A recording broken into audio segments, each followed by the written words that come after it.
Bless you, beloved Brother Boy. Hallelujah. Hallelujah. Manalangin po tayo. Opo, dakilang Ama Diyos na makapangyarihan sa lahat. Aming pinakamamahal na Panginoon. Kami po, mahal na Panginoon, na ipapaabot sa iyong trono ng biyaya na dakilang pagpapasalamat sa bawat paglangis mo, sa bawat bahagi ng iyong banal na gawain. Mula sa opening prayer, sa joyful song, solemn song, mahal na Panginoon, sa mga buhay na patutuon nagsilbing kalakasan, sa bawat isa na nakapakinig nito, mahal na Panginoon. Maraming salamat sa mga choirs, sa pag-aawitan ng mga choir, mahal na Panginoon Jesus. Salamat din, mahal na Panginoon, sa bahagi ng pagbibigay, isang susi ng pagpapala na nagmumula sa iyo.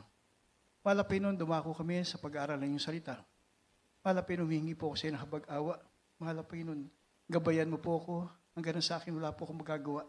Ikaw maglagay ng tamang salita sa aking mga labi, pangunawa sa bawat makakapakinig nito, mahal na Panginoon. Samahan mo kami ng iyong kapangyarihan, at sa unang panalangin naming minamahal at kinagalang ng mahal na pastor, sinasaway namin lahat ng hadlang ng kaaway, demons of doubts and unbeliefs, cast out right now in the mighty name of the Lord Jesus we pray. Amen and amen. Glory to God. Hallelujah. Hallelujah.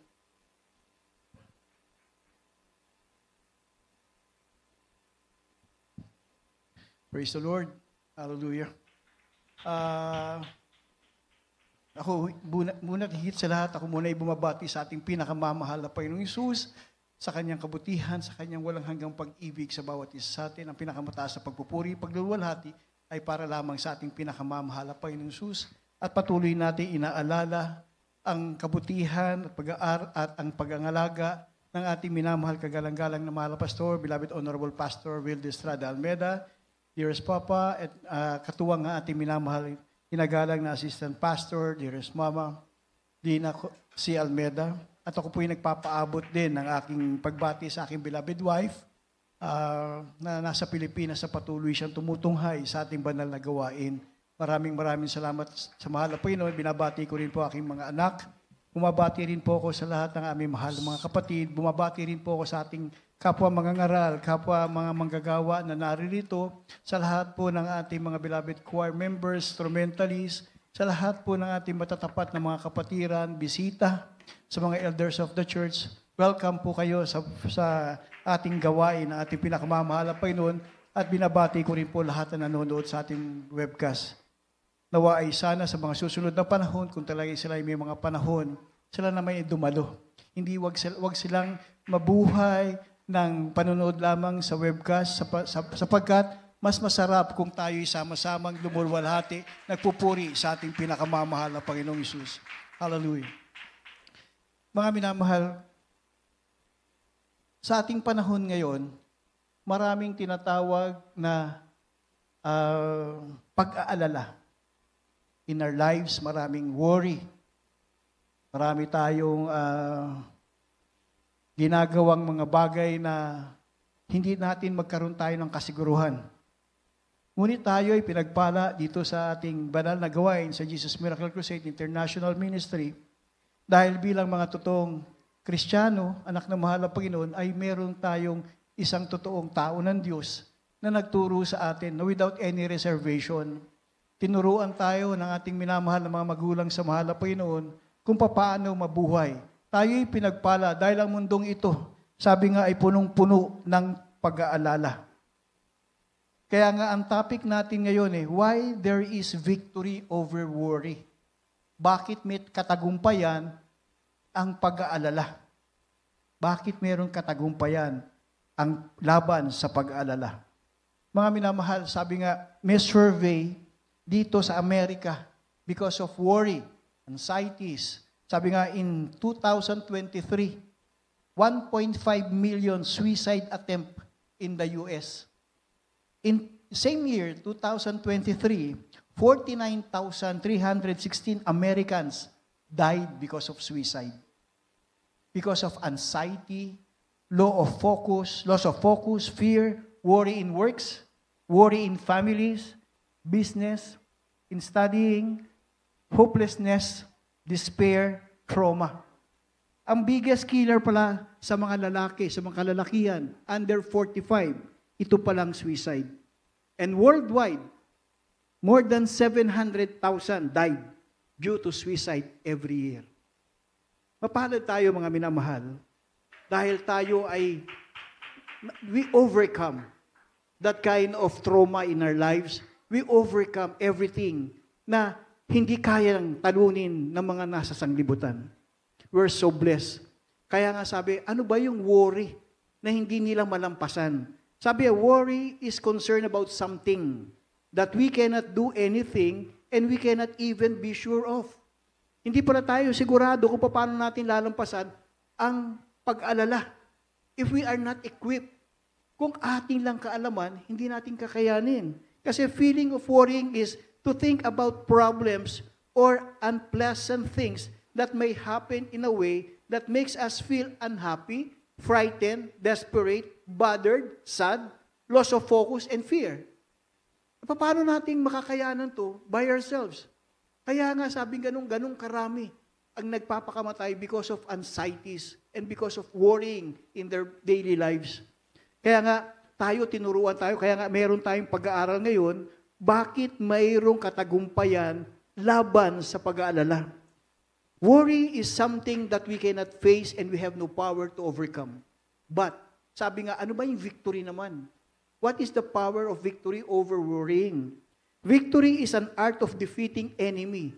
We consider yung mga anxieties, even the things that we are not sure of, we call that enemies.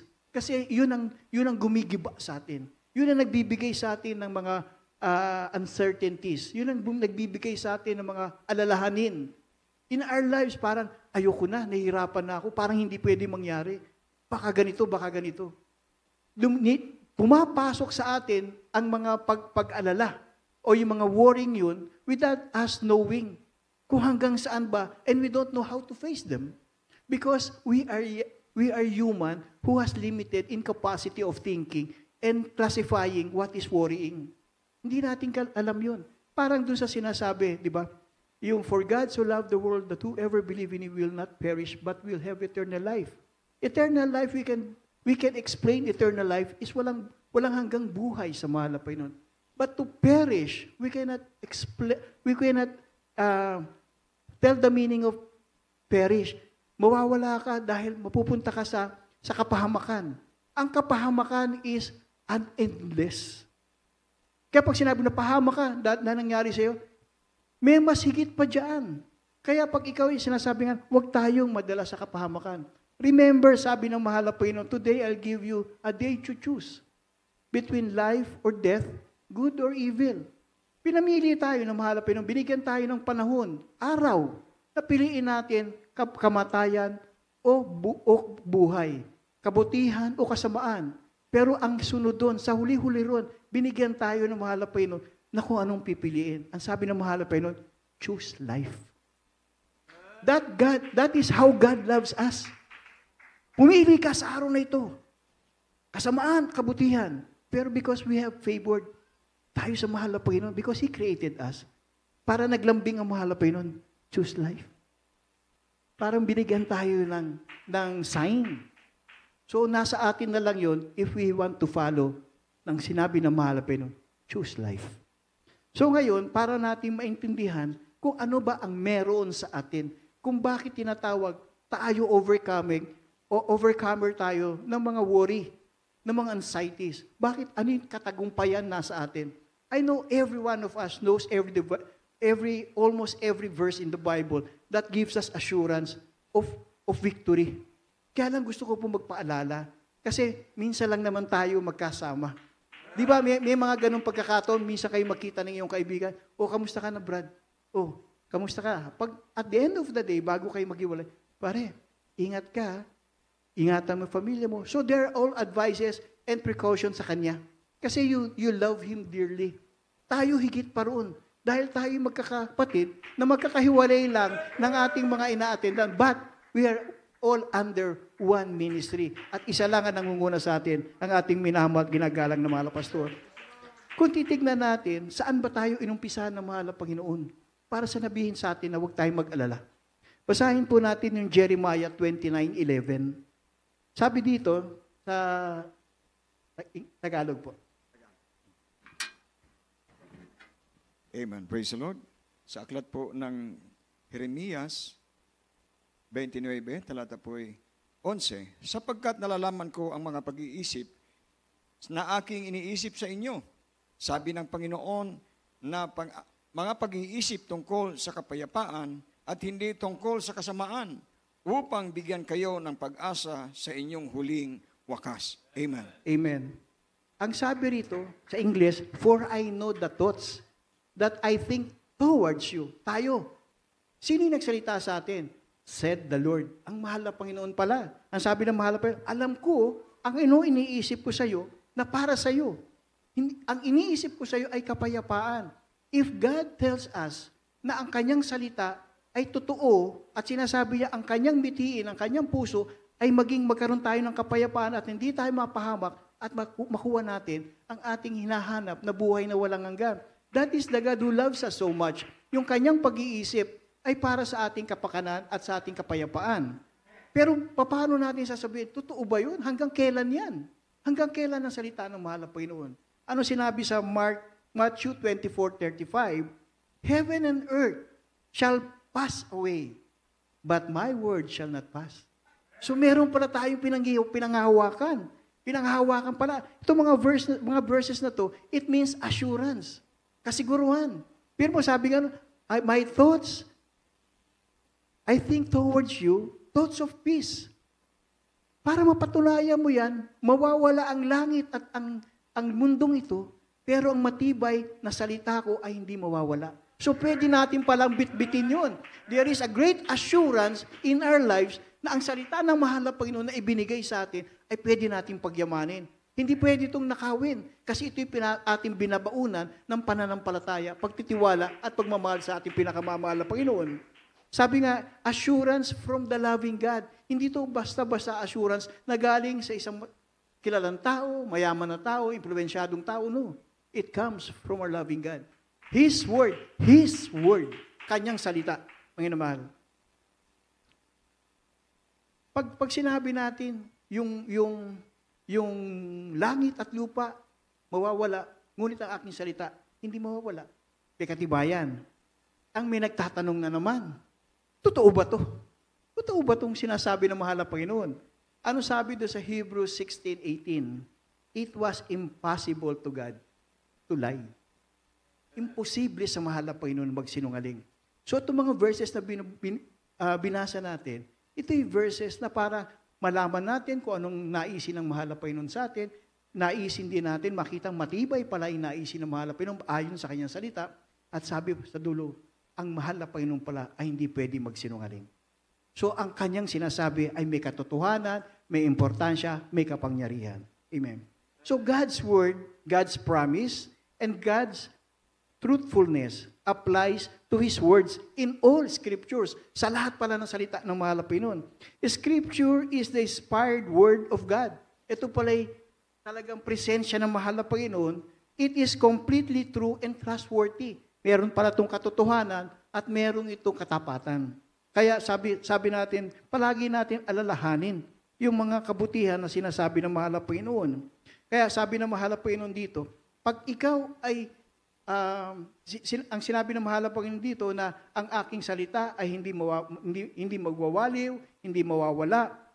Kaya sabi nga ng mahal na Panginoon, don't worry about anything. Hindi ako sinungaling. Ang salita ko nasa sayo. Ang plano ko nasa sayo. Kaya sabi ng mahal na Panginoon, don't worry about anything. Huwag kang magulumihanan. Huwag kang mabalisa. Tayo ay pinagpala sa lahat. Dahil ang ating paglakad sa ating pinakamamahal na Panginoon ay binibigyan niya ng katumbas na salita na may pangako, may kapangyarihan, may kasiguruhan. Basahin po natin yung Philippians 4:6. Tagalog po. Sa aklat po ng Pilipos 4, talata po 6, huwag kayong mga balisa sa anumang bagay, kundi sa lahat ng mga bagay sa pamamagitan ng panalangin at daing na may pagpapasalamat at ipapaalala ninyo sa inyong mga kahilingan sa Diyos. Amen. Amen. Praise the Lord. Ang sabi, be careful for nothing. Don't worry about anything. Huwag kang mag-alala. Bakit? But in everything, pag may hingin ka, samahan mo ng panalangin. Because the essential cure for worry is prayer. Ito ang gamot sa ating pag-alala ay panalangin. Because through prayer, we renew our trust in the Lord's faithfulness. Sa atin, ang sabi nga, praying is talking to God with love. Hindi nga tayo naghahanap, wala nga tayong prayer book. Tulad ng mga ibang gawain, may mga prayer book sila, may misalet sila, and everything. Para yun ang babasahin nila. Mga sasagutin nila nandun. Tayo hindi. When we pray, it comes from our heart. Galing sa puso. Kasi gusto natin, mahal na Panginoon, ito po ang nasa aking puso. Mahal na Panginoon, ito po ang gusto kong parating. Dahil sa iyong mga salita, binabaon ko yan. At yung mga binaon kong salitang yan ay nagbubunga sa akin. At hindi yan mawawala kung ito'y talagang didiligin ko sa pang-araw-araw na aking buhay ng pananalangin. Sabi nga ng ating mga dearest honorable pastor, dearest assistant pastor, dearest mama and papa, huwag kayong tumigil sa pananalangin. Huwag kayong tumigil sa pagpupuri. Kung meron kayong panahon na gawin ang ibang bagay, mas unahin yung manalangin. Mas unahin yung magpuri. Dahil huwag na huwag kayong mawala sa presensya ng mahal na Panginoon. The moment, 1 second, or even a fraction of a second, na mawala ka sa presensya ng mahal na Panginoon, worries come in. May pag-alala. Minsan, meron bigla na, baka naman mahirapan ako. Baka naman hindi mangyari. Bakit mangyayari yung hindi mo inaasahan? Dahil, ba't mo iisipin yun? Dapat mong asahan lang, ang pangako ng mahal na Panginoon, kapayapaan ang nais ko sa iyo. At ako hindi sinungaling na Diyos na aking salita ay hindi mawawala. Kaya sabi nga, lakipan mo to ng pananalangin. Pananalangin na may kapangyarihan. Ibig sabihin, you're entrusting your faith sa mahal. Ang salita, ang pananalangin, it's just a conversation. Samantalang, di ba tayo, sa anak natin, sa mga magulang, kaibigan, pag tayo nakikipag-usap, we're trying to tell them the assurance of being a friend, being a son, the daughter, parents, or a churchmate. Pag nag-usap tayo, palagi may kasiguruhan. Palagi tayong, ang pag-uusap natin ay may kahalagahan at may katibayan. Kaya sabi ng ating mga magulang sa mga na Panginoon, wag kayong mawawala ng kahit fraction of a second, mawala ang presensya ng mahal na Panginoon sa inyo. There is no room for evil thoughts. There is no room for worrying. Because our God, who we serve, is the most and almighty powerful God. Hindi siya nagkakamali, hindi siya nag-ano. Kaya nga, pag ganun ang ating ginawa, anong ating dadanasin? Kung tayo'y talagang mananalangin sa ating pinakamamahal na Panginoon, sa ating mga pangangailangan, ang sabi ng mahal na Panginoon, dito sa Philippians 4:13, I can do all things to Christ which strengthen me. Biro niyo yun? Dahil ikaw ay matibay na may kaugnayan sa mahal na Panginoon, lahat ng bagay kaya mong gawin sa pamamagitan ng kalooban ng ating pinakamamahal na Panginoon. Alam niyo, ito yung sinulat ni Apostol Pablo nang siya'y nakakulong. These verses to express his ability to persevere in any circumstances that with God's strength, we can face difficult times. Isipin niyo, si Apostol Pablo, nung sinulat niya to, siya ay nakakulong. Wala siyang magagawa. Pero hindi siya pinanghinaan. Dahil sabi niya, kahit saan lugar, kahit ako'y nasa kahirapan, kahit ako'y nasa pagsubok, kahit ako'y nasa mga bagay na may kapahamakan, hindi ako matatakot. Kasi sa pamamagitan ng mahal na Panginoon, sa lahat ng bagay, siya nagpapalakas sa atin. Amen? Sabi ng mahal na Panginoon, ang ating ginagalang ng mga magulang sa iyo, lahat ng bagay, kung ito'y kalooban ng mahal na Panginoon, sasamahan ka ng mahal na Panginoon. Di ba may mga bagay tayo sa ating buhay na parang meron akong bayarin. Meron akong deadline. Ang daming parang kung titingnan mo sa kapamaraanan ng tao, baka hindi ko makaya. Pero bakit ganun? Minsan, hindi mo alam sana yung gagawin, pero sa kapangyarihan ng mahal na Panginoon, they're giving you a chance. Sabihin ng mahal na Panginoon, parang biglang papaisip sa'yo, eto gawin mo. Yung iba nga, inuuna pa yung banal na gawain, inuuna pa yung banal na krusada. Pagdating nila sa kanilang mga eskwelahan, hindi sila nakapag-review. When they took up their board exam, nandun sila sa top 10 . Ibig sabihin, I can do all things. Kasi inuna kong mahal na Panginoon, kapangyarihan ng mahal na Panginoon ang sumasa akin. Christ's power and grace rest upon believers to enable them to do all He asked to them to do. Ang sabi lang ng mahal mo, magtiwala ka sa akin. Yun nga pinamili tayo eh. Buhay o kamatayan eh. Para hindi ka mag-isip, sabi ng mahal mo, choose life. Choose life. Pero how great how favor we are. Para hindi ka magkamali. Ganon tayong kamahal ng pinakamamahal na ni ayaw kang pag-isipin na ikapapahamak mo. Kaya nga we are really, really so blessed that we are living in today's time na equip tayo. Hindi tayo pinabayaan ng ating mga magulang sa mahal na Panginoon. Totoo tayong niluhod. Totoo tayong pinag-ayuno. Totoo tayong pinanalangin ng mga tao na Diyos. Kaya nga, hindi mabilang kung ilan ang mga nariritong kapatiran na dakilang himala ang ginawa ng mahal na Panginoon. Karamdamang pinagaling, problemang nilutas, magulong buhay inayos. Kaya nga, I'm so surprised kung bakit meron tayong mga ibang kapatiran na ayaw, na naririto, na ayaw naman nilang makipagkaisa. Ano ang kailangan nila para pagtibayin muli ang unang pag-ibig nila? Dahil wag natin, sabi nga ng mahal na Panginoon, I am God now. Hindi sinabi ng mahal na Panginoon, I was. Hindi sinabi ng mahal na Panginoon, I will. Ang sabi ng mahal na Panginoon, I am now. Ngayon ang mahalaga. Huwag mo sabihin, next Sunday, dadalo ko. Next, sadalo ko. Sabi ng mahal na Panginoon, hindi mo hawak ang buhay mo. Hindi mo nga alam. Today is really the day for you to decide.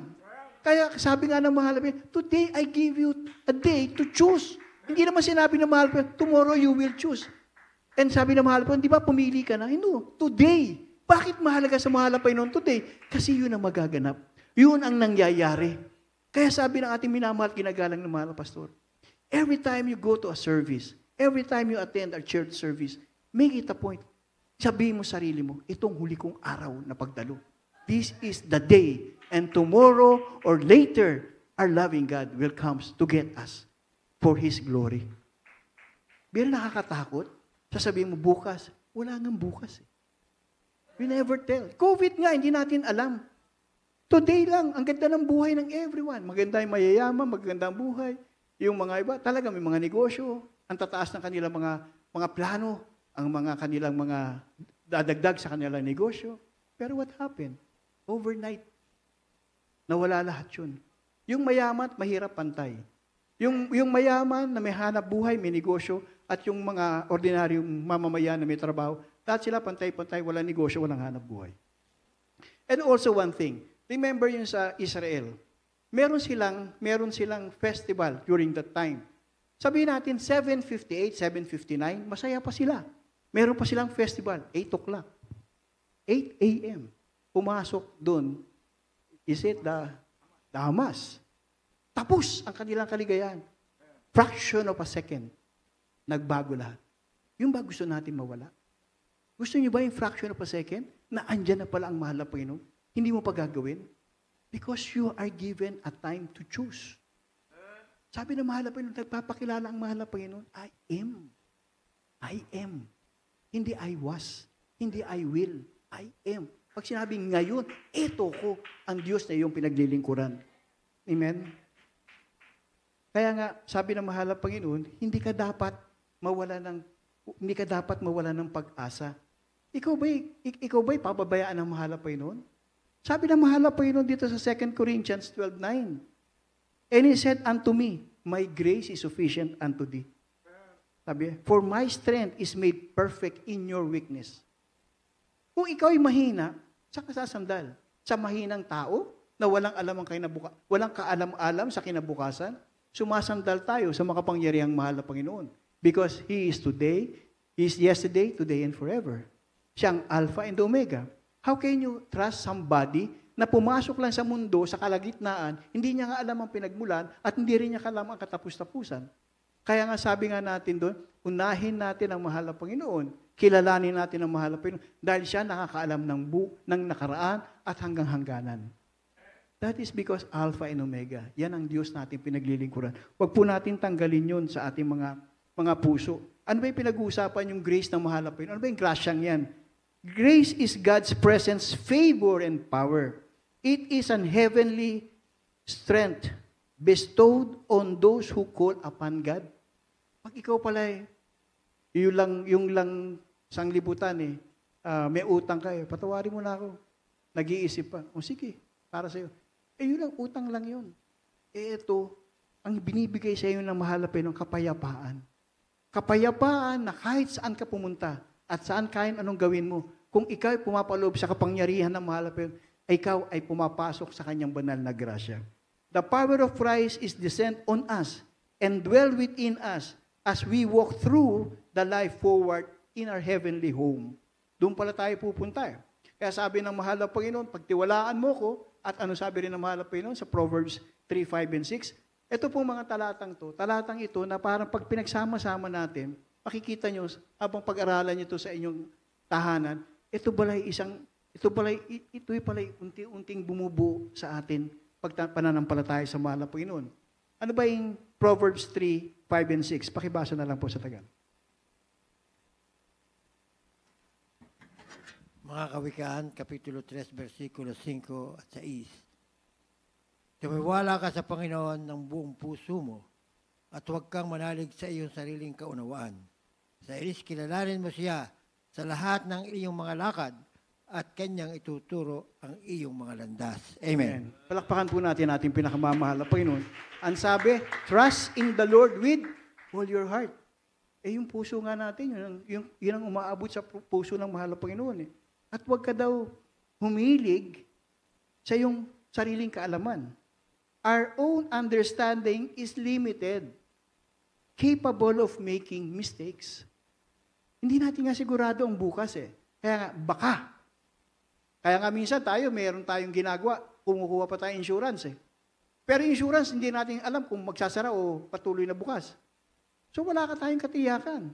So sabi nga, huwag tayong, kukuha ako ng pinakamagandang insurance company. Nung pandemic nga, lahat yung sarado Diba? Everything goes bankrupt. Yung iba nga, alam mo kay tatag-tatag hindi na nakabalik. Ang dami. There was a time na lumabas kami ni Ray Ray na to drive around lang para makita ko ulit kung ano yung mga dati. Nagulat ako dahil halos lahat ng dating nakikita ko, sarado na. Madami na yung malalaking kainan, yung malalaking mga department stores. Wala na. Tapos minsan may binilang kami, pasalubong para sa aking apo. Tinanong ko yung store. Sabi ko, how is business? None. Why? Every day or every month, pabaksak na pabaksak ang kanilang negosyo. Pabaksak na pabaksak ang kanilang kita. Sabi ko, what other JCPenney? Oh, you just want to try it? Go inside. And then you can count not more than 10. There are people inside. Not more than 10. JCPenney yun. So ano yung expect natin? So wala pala tayong kasiguruhan. Kaya hindi pala lahat ng magagaling na mga financial consultant, mga business consultant, this will be the best for you. No one knows the best except our loving God. Walang nakakalam nito kundi ang ating pinakamamahal na Panginoon. Kaya we put our trust in our Lord God. Our whole heart. Buong puso. In all thy ways, acknowledge Him. At tuturuan tayo sa ating dapat daanan. Direct us. In all lives, we must live a trusting relationship with God to lead us to His goal, enable us to make a right choice. Balik na naman tayo sa choice. Diba? Sabi ng mahal pa, today, you will choose life or death. Kung ikaw, kahit sa anong kapamaraanan ng iyong buhay, pipiliin mo igawa ng masama, you will never have a mercy from God. Hindi mo kasi, ginawa mo ngayon, sabi mo, mahal na pa naman, pagpatawad. Paano kung dumating ang mahal na pa hindi ka nakahingi ng kapatawaran? Kaya nga, be wise. Sabi ng ating kagalang-galang ng mahal na pastor, lahat tayo, mga anak ng mahal, be wise. Palagi tayong one step ahead sa kaaway ng mahal na Panginoon. And never siya nagpangako sa atin. Ang kaaway ng mahal na Panginoon, wala naman nagawa. Wala naman siya pinangako. Wala naman siya nilikha. Wala siyang ginawa, as in wala siyang ginawa. Pero bakit minsan binibigyan natin siya ng pagkakataon, pangunahan tayo? Gusto ba natin mabuhay tayo sa worry?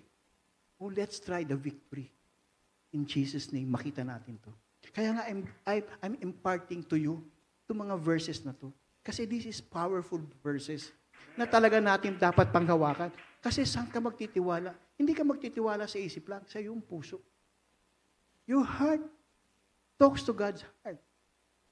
Ang kapanyang kapamaraanan, submissive ka, you're humbling yourself. I submit myself to you. Wala akong kaalaman kung hindi mo ko bibigyan ng karunungan. That is how we submit ourselves. Hindi natin pwedeng ako'y valedictorian, ako'y summa cum laude, ako'y pinakamayaman, and everything, every that. You perish. You perish, and you don't know where to go.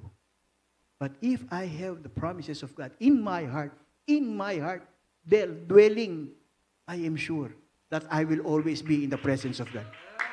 Kaya nga sabi natin, nung nakaraang Wednesday, ano pinag-aralan natin? Abiding in God. Palagi tayong mag-dwell. And if we dwell always in the love and mercy of our loving God, then and then, the victory over worry will come to our life. Amen?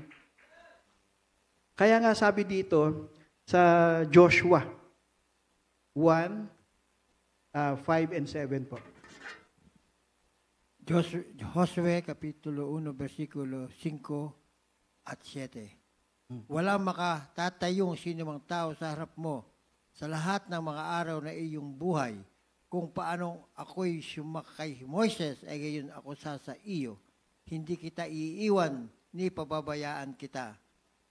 Versikulo 7, magpakalakas ka lamang at magpakatapang na mabuti, na isagawa mo ang ayon sa buong kautusan na iniutos sa iyo ni Moises, na aking lingkod. Huwag kang liliko sa kanan o sa kaliwa upang ikaw ay magtamo ng mabuting kawakasan saan ka man pumaroon. Amen. Amen. There shall not any man be able to stand before you. Pangako ng mahal na Panginoon. Mayaman, kilalang tao, malakas na tao, silang hadlang sa'yo, walang pwedeng humadlang sa atin. There was a time that merong nagtatanong sa akin, Kuya, gusto ko sanang magkaroon ng magandang hanap buhay. Kaya lang, pag kinuha ko itong hanap buhay na to, na mas mataas ang sweldo, hindi ako makakadalo ng Wednesday and Friday. Sunday, pag nagbago ang aking schedule, baka hindi rin ako makadalo. Kuya, anong gagawin ko? Pero kuya, kasi ang ganda nung salary, malaki. Dinoble at meron pang sasakyan na bibigay sa akin. Sabi ko, sige, hindi ako magdidesisyon, ikaw. Lagay mo ang sarili mo sa gitna. Ito ang iyong hanap buhay na sinasabi mong maganda at kapag papala, narito mahal na Panginoon. Pag ikaw pumunta dito sa hanap buhay at magwalang ka ng araw na paglilingkod sa mahal na Panginoon, hindi susunod sa iyo ang mahal na Panginoon. But, if you choose God, lahat yan susunod sa iyo at lalampasan ka pa.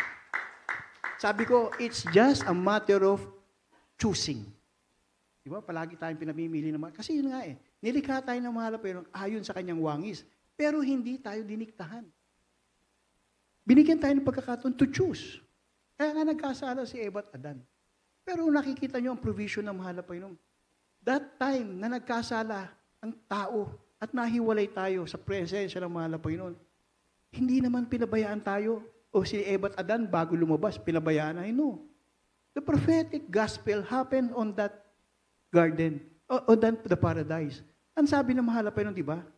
The seed of the serpent will crush the seed of the woman. And the seed of this woman will crush the head of the seed of the serpent. Nangyari. Diba? Ang mahal na Panginoon pinahirapan dahil ng isang libutan. Pero nung nagkatagumpayan ng mahal na Panginoon, namatay siya sa krus ng Kalbaryo, we're now saved. Doon nawala ng kapangyarihan ng kasalanan. Pero meron pang isa na hindi natin gano'n napapansin. The first provision happened also sa paradise. Nung nalaman ni Adan at Eva na sila ay meron ng karunungan, diba? Tree of knowledge yung kanilang ginalaw. Tapos tinanong ng mahal na Panginoon, where are you? Adan, Eve, we're here. Where? We're here, behind the tree. Because we're naked. Sabi ng mahal na Panginoon, paano na alam na you're naked? So ang hawak lang nila is dahon na yun ang pinambalot sa kanila. Pero really, God is so good. Doon pa lang pinakita kung paano niya mahalin ang kanyang nilalang. Bago pinalabas si Adan at Eva, pinalitan ng mahal na Panginoon yung dahon. Kasi yung dahon nabubulok. Ang unang binigay niya is balat ng hayop. The first provision of God is the skin of an animal for their clothing. That is the first provision. Kaya paano mo sasabihin, noon, ngayon at magpakailanman, hindi tayo mahal na mahal na Panginoon. If we want to search God, and if we really want to know them, sabi nga ng ating kagalang-galang na mahal na pastor, hanapin mo ang salita ng mahal na Panginoon. Mabuhay ka riyan. Lagay mo yun sa iyong puso at lakaran mo ang tanglaw na ilaw para hindi ka mapahamak. Kaya nga sabi nga natin, wow, ang aming palang kagalang-galang ng mga magulang sa mahal na Panginoon, wala palang iniisip kundi aming kapakanan para mailapit tayo sa presensya ng ating pinakamamahal na Panginoon. Hindi tayo yung sinasabing maraming. We're many. Pero tayong yung rami natin, lahat yung halos nakakasunod sa mahal na Panginoon. And some of us, yung ating mga mahal na kapatiran, we're trying to reach them out. Ayaw natin silang mawala. Gusto natin akayin sila. Kasi the time will come na alam mo, pag ang isang tao mapahamak, hindi maganda. Eh kung yun ay kapatid mo at minsan naging mainit sa mahal na Panginoon, ba't hindi mo balikan? Sabihin mo sa kanilang, mahal ka na mahal na Panginoon, ba't hindi mo uling hanapin ang landas, pabalik sa kabutihan ng mahal na Panginoon? And then, sinasabi nga, doon lalabas ang tinatawag na, we're brothers and sisters keeper. In regardless of, hindi natin sila inilalayo. Hindi natin sila lalo iniyuyurakan. No. We're trying to retrieve them. Tayo nga makasalanang tao, hinanap ng mahal na Panginoon. Hindi tayo tinitingnan kung ikaw ay mayaman, mahirap. Alam, ikaw may kasalanan, akin ka. Diba, hindi dumating ang mahal na Panginoon para sa walang kasalanan. He came to this world for us sinners. Binigay ang kanyang buhay hindi sa mga matitinong tao, bagkus sa lahat ng mga makasalanan, lalo pang mahigit sa mga makasalanan. Who is Paul? Si Paul ay siya itong nagtuturo sa mga Kristiyano para patayin. Pero who is Paul?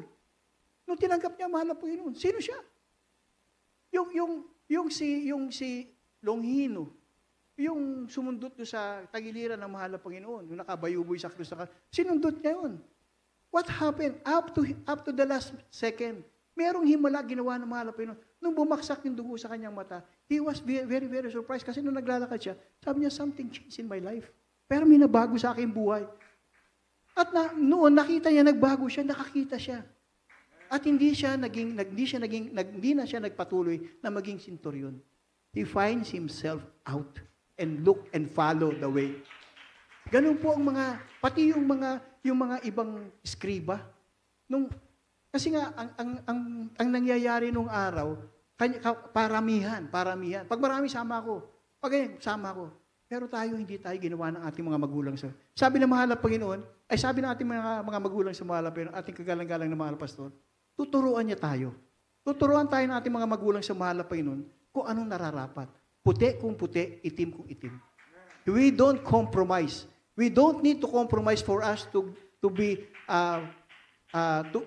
multiply. We will multiply ourselves because of righteousness.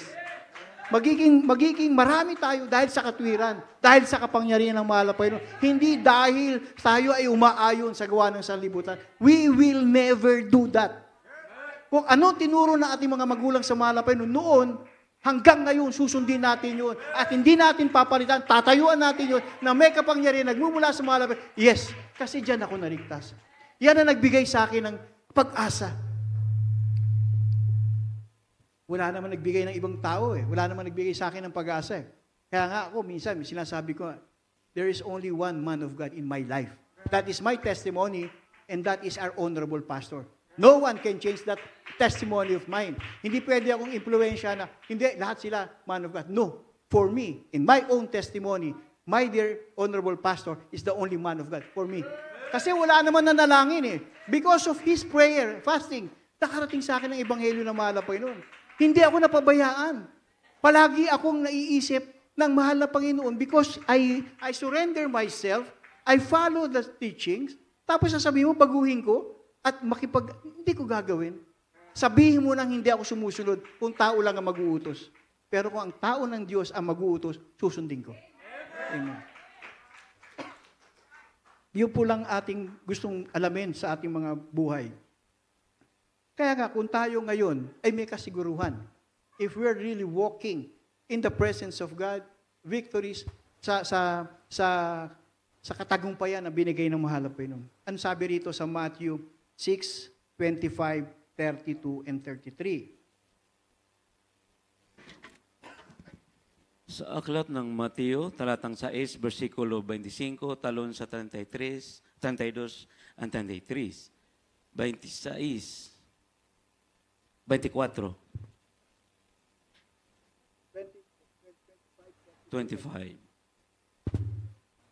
Kaya nga sinasabi ko sa inyo, huwag kayong mga balisa sa inyong pamumuhay kung ano baga ang inyong kakainin o kung ano ang inyong inumin.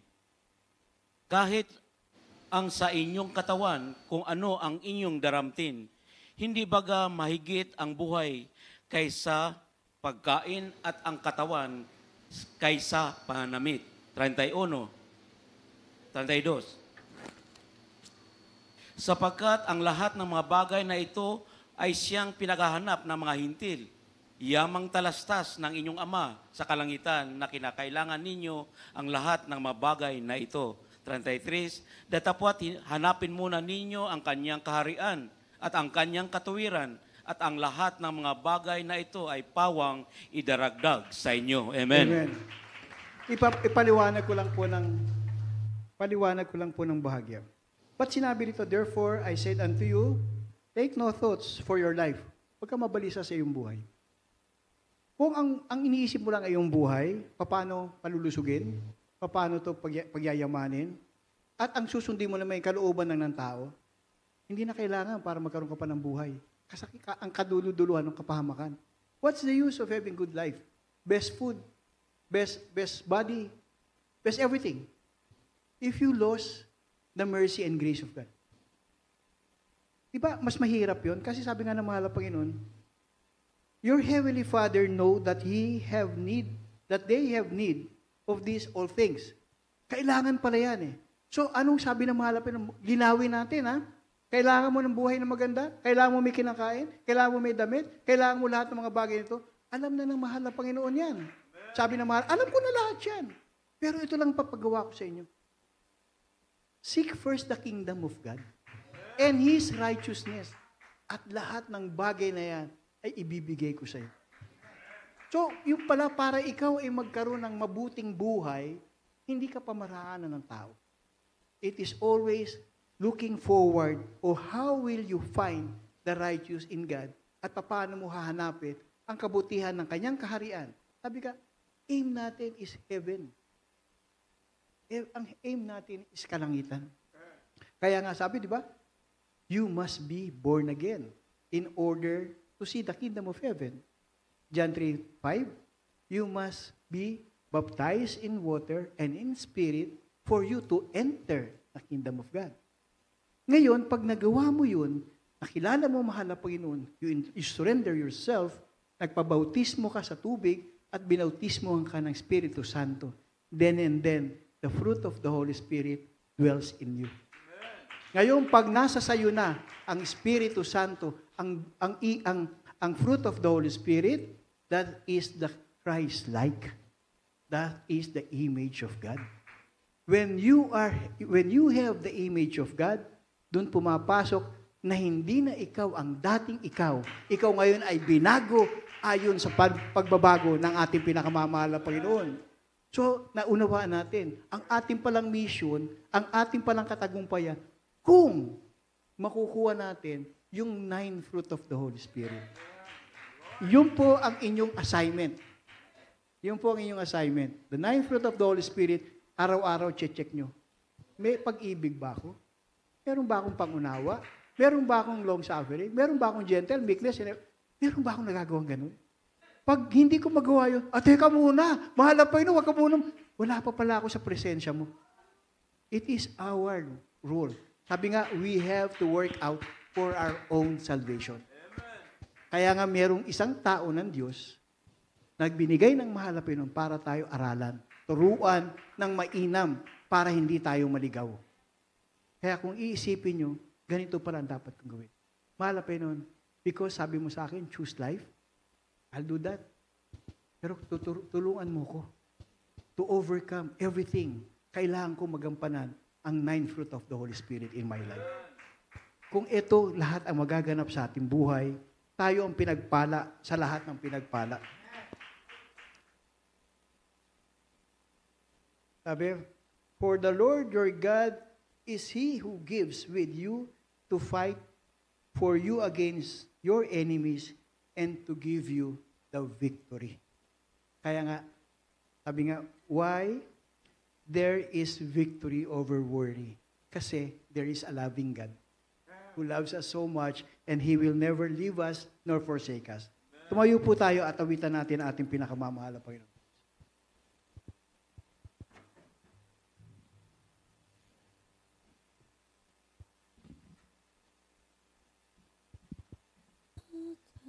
Diyos, tapat ka ngang tunay, magmula pa sa ugat ng aming lahi. Mundo'y magunaman, maasahan ka lagi, mag-isip ka sa itong buhay. Sadyang kay buti na Ating Panginoon, nagtatapat sa habang panahon. Sino nagtatapat sa atin, mga minamahal? Ang ating pinakamamahal na Panginoon. sa kabila ng ating pagkukulang, Biyaya niya'y patuloy na lahat. Katulad ng pagsikat ng itong araw, patuloy siya nagbibigay ng lahat. Kaya sa puso ko damdamin, natupad ang iyong aking pupurihin. Nakita ka, O Diyos, tapat ka ng tunay, magmula pa sa ugat ng aming lahi. Mundo'y magunawan, maasahan ka lagi, maging hanggang wakas nitong buhay.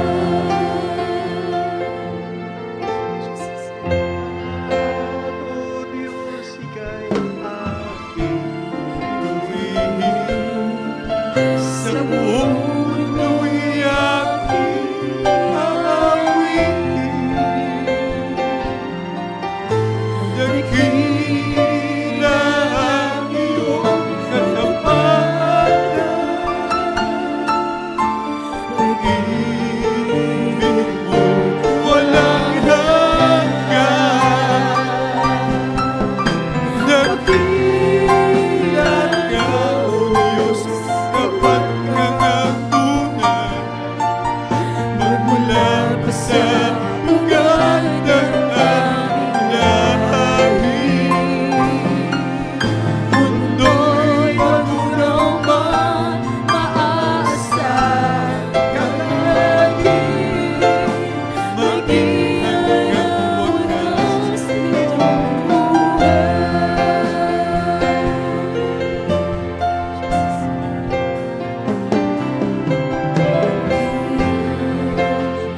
Diyos, Ika'y aking purihin, sa buong mundo'y aking awitin. Nagila ang iyong katapatan, pag-ibig mo'y walang hanggan. Mga minamahal, ang ating pinakamamahal na Panginoon, tapat sa ating lahat. Hindi tayo iniwan o pinabayaan. Tayo ang hihintay ng mahal na Panginoon kung anong pagmamahal ang ating ipagkakaloob sa Kanya. Hindi tayo magkakaroon ng buhay na maayos kung wala ang pag-ibig na mahal na Panginoon. tayo'y pinagpala sa lahat ng pinagpala dahil tinawag tayo anak ng ating pinakamamahal na Panginoon. Sa lahat, ikaw ba'y may karamdaman, may problema sa iyong buhay, hindi ka pinababayaan ng mahal na Panginoon. Sa lahat ng iyong pangangailangan, nandiyan ang kamay ng ating pinakamamahal na Panginoon. Hawak-hawak tayo, ayaw tayong ilayo sa kanyang presensya. Tayo lamang ang lumalayo. Mga minamahal, bigyan natin ang panahon. Panahon na binigay ng mahal na Panginoon sa atin upang pakita natin ang ating katapatan sa ating pinakamamahal na Panginoong Isus. We are blessed among blessed. Hindi tayo pinapabayaan ng Diyos na nagmamahal sa atin.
Mga minamahal,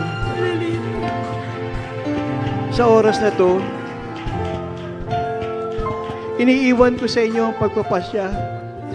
Narito ang pinakamamahal ng Panginoon. Sabi niya, hindi kita iiwan, Kahit sa iyong kapagyatian, kahit sa iyong anong klaseng kalagayan, nandyan ako.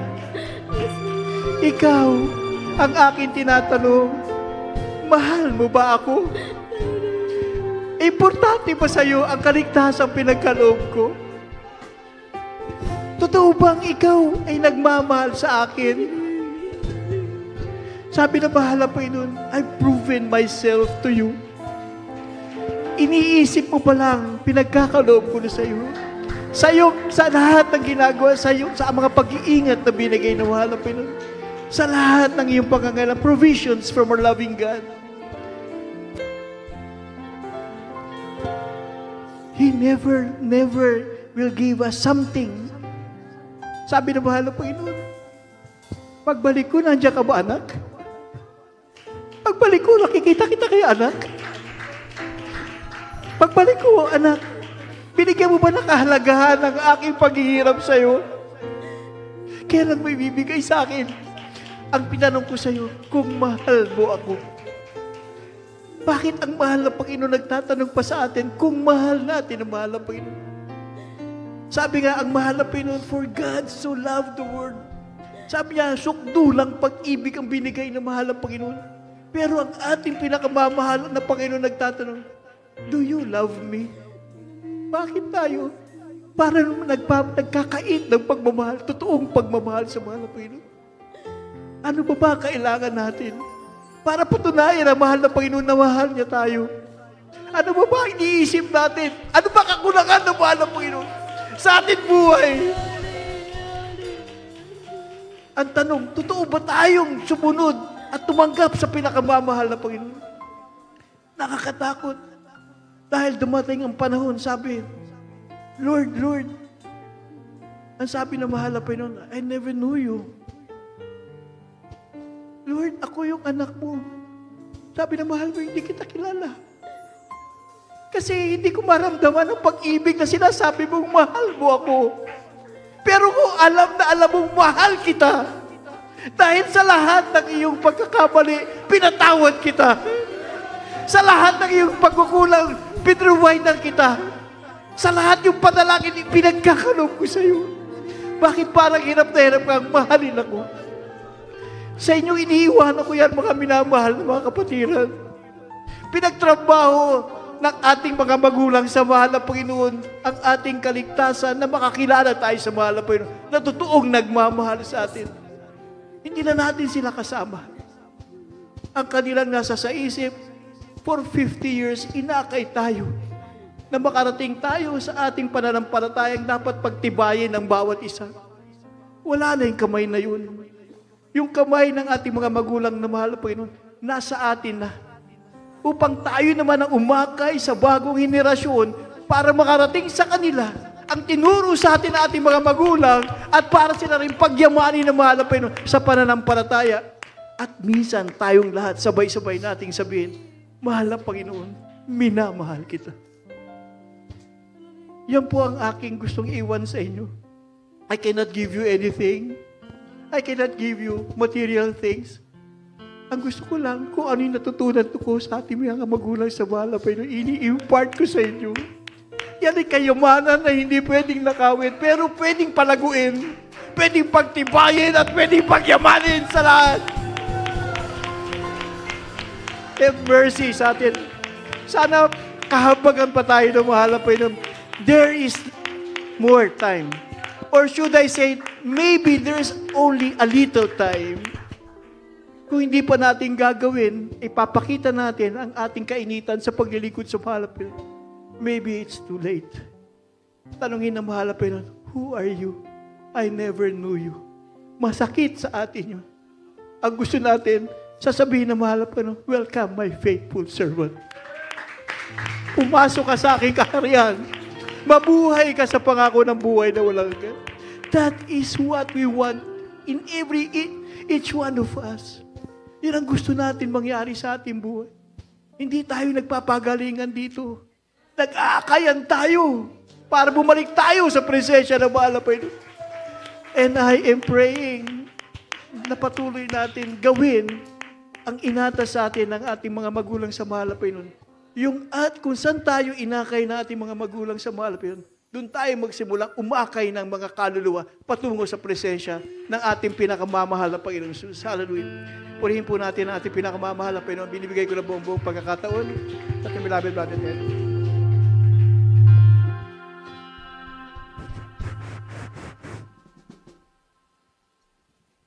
Lord, God bless